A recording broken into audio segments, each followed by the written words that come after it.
সচিবালয়ে আছেন আমাদের সহকর্মী স্বপ্নিল শাহরিয়ার শিশির এবং সেই সাথে রয়েছেন সুলতান মাহমুদ আরিফ। আমরা প্রথমেই শিশিরের কাছে চলে যাচ্ছি সেখানকার অবস্থা জানতে।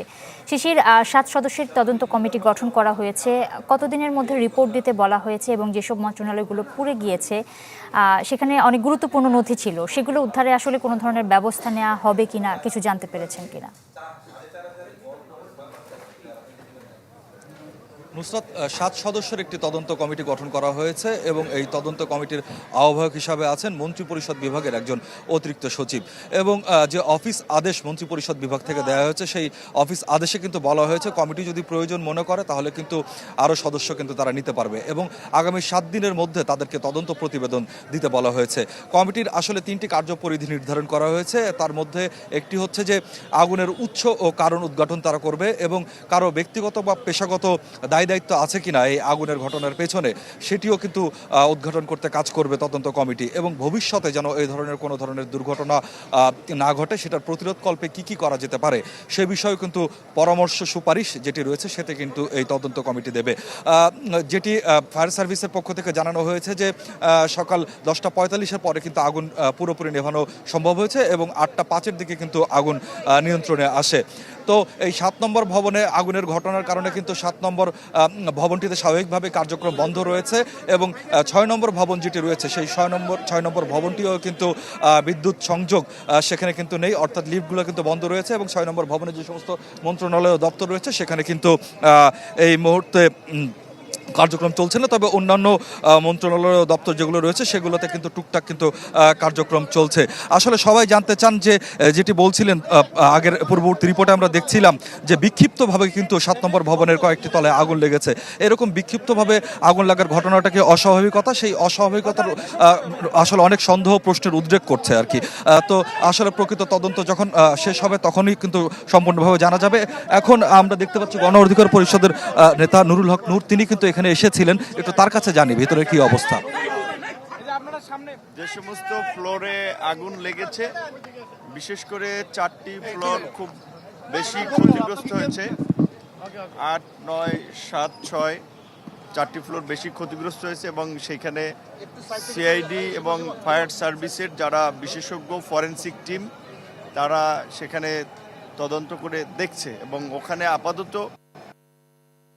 বা যে কোনো সাধারণ মানুষের প্রবেশাধিকার সংরক্ষিত করা হয়েছে তাদের তথ্য প্রমাণ সংগ্রহের জন্য।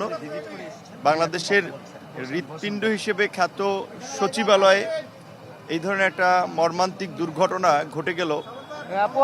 এটি এমনিতে কোনো দুর্ঘটনা নাকি কোনো মানব শ্রেষ্ঠ পরিকল্পিত ষড়যন্ত্র, সেই বিষয়টি খতিয়ে দেখতে হবে। আমরা অনেকদিন ধরেই দেখছি যে এই সরকার দায়িত্ব নেওয়ার পর দেশকে অস্থিতিশীল করার জন্য এবং সাম্প্রতিক সময়ে সরকারকে ব্যর্থ করার জন্য নানান ধরনের তৎপরতা লক্ষ্য করা যাচ্ছে। সচিবালয়ে আগুন এবং আগুনের যে ধরন, আসলে যেগুলো আমরা ভিতরে গিয়ে দেখলাম, বিশেষ করে আপনার একাধিক জায়গা থেকে আগুনের বোধহয় সূত্রপাত এক জায়গা থেকে না 2 জায়গা থেকে, সেটুকু তো এখনই সুনির্দিষ্টভাবে বলা যাচ্ছে না। তবে দেখা যাচ্ছে যে বিভিন্ন জায়গা থেকে আগুন লেগেছে তার একটা আলামত লক্ষ্য করা যাচ্ছে এবং যেভাবে কয়েকটি ফ্লোর একেবারেই কয়লা হয়ে গিয়েছে তাতে বোঝাই যাচ্ছে যে মানে এটা কোনো স্বাভাবিক কোনো দুর্ঘটনা না। আমরা যেটা ওখানে দেখলাম যে আপনার 5, 6, 7, 8, 9। জি নুসরাত, আপনি শুনছিলেন নুরুল হক নূর, তিনি বলছেন তিনিও কিন্তু বললেন যে আসলে খতিয়ে দেখতে হবে এটা আসলে দুর্ঘটনা নাকি নাশকতা, সেই বিষয়টা খতিয়ে দেখার কিন্তু তিনি কিন্তু তাগিদ দিলেন। নুসরাত। শিশির, ধন্যবাদ আপনাকে।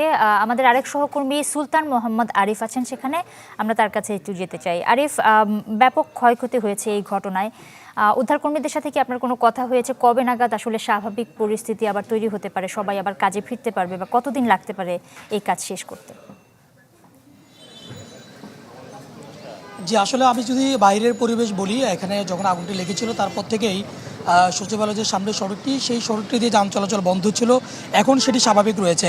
আর ভিতরে যে পরিস্থিতি আমরা যেমনটি দেখছিলাম যে 6 তলায় মূলত এই 7 নং ভবনের 6 তলাটিতে আগুনটি লাগে এবং সেই আগুনটি ক্রমান্বয়ে 9 তলা পর্যন্ত গিয়ে পৌঁছে এবং যার কারণে আমরা দেখেছি যে 9 তলা পর্যন্ত পৌঁছানোর ক্ষেত্রে ওই তলাগুলিতে যে সমস্ত কাগজপত্রগুলো ছিল, যে সমস্ত নথিপত্রগুলো ছিল, সেগুলো কিন্তু একেবারেই পুড়ে ছাই হয়ে গেছে।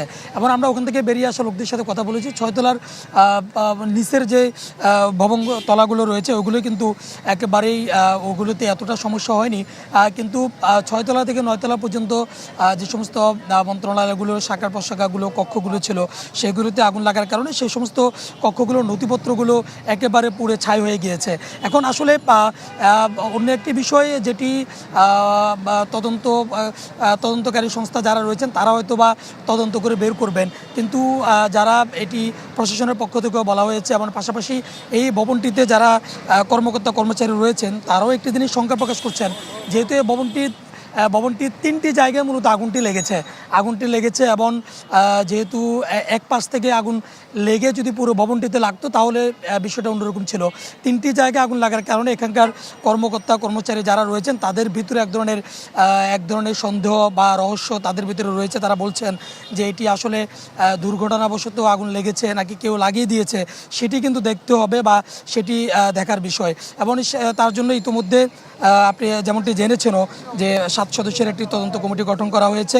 তারা খুব শীঘ্রই তাদেরকে 7 কর্মদিবসের মধ্যেই মূলত তাদেরকে সেই তদন্ত প্রতিবেদন দেওয়ার কথা বলা হয়েছে। এবং এই তদন্ত কমিটিতে যে 7 সদস্যের সেটিকে চাইলে আরও বাড়াতে পারবে এমনটি বলা হয়েছে। এবং স্বরাষ্ট্র উপদেষ্টা বলেছে সেটি হাই পাওয়ার একটি তদন্ত কমিটি, সেই স্বরাষ্ট্র উপদেষ্টা থেকে বলা হয়েছে। আসলে এখন দেখার অপেক্ষা যে তদন্ত কমিটি তাদের কি রিপোর্ট দেয়, যেহেতু এটি একেবারে গুরুত্বপূর্ণ একটি জায়গা এবং এখানে গুরুত্বপূর্ণ নথিপত্র রয়েছে, রাষ্ট্রের বিভিন্ন পর্যায়ের গুরুত্বপূর্ণ কাগজপত্র বা এখানে রয়েছে এবং এগুলো পুড়ে গেছে। এখন এগুলো পুড়ে যাওয়ার পিছনে আসলে অক্ষত কতটুকু আছে কিংবা এগুলো পুড়ে যাওয়ার পিছনে কী কারণ, সেটি যে তদন্ত কমিটি গঠন করেছে সেই তদন্ত কমিটির রিপোর্ট দিলে হয়তো বা বিস্তারিত বলা যাবে। তবে এখন এখানে যান চলাচল স্বাভাবিক রয়েছে। গুরুত্বপূর্ণ ব্যক্তি যারা মন্ত্রণালয়ের সাথে সংশ্লিষ্ট তাদেরকে দেখে ভিতরে ঢুকতে দেওয়া হচ্ছে এবং তারা কর্ম শেষ হলে তারা বের হচ্ছে, স্বাভাবিকই আছে এখন। ধন্যবাদ আপনাকে। দর্শক, সচিবালয় থেকে আমাদের সহকর্মীরা আমাদের সাথে যুক্ত হয়েছিলেন। বছর শেষের খুশি নগদে হবে বেশি। নগদ পেমেন্টে নির্দিষ্ট ক্যাটাগরির কেনাকাটায় 300 টাকা পর্যন্ত ক্যাশব্যাক।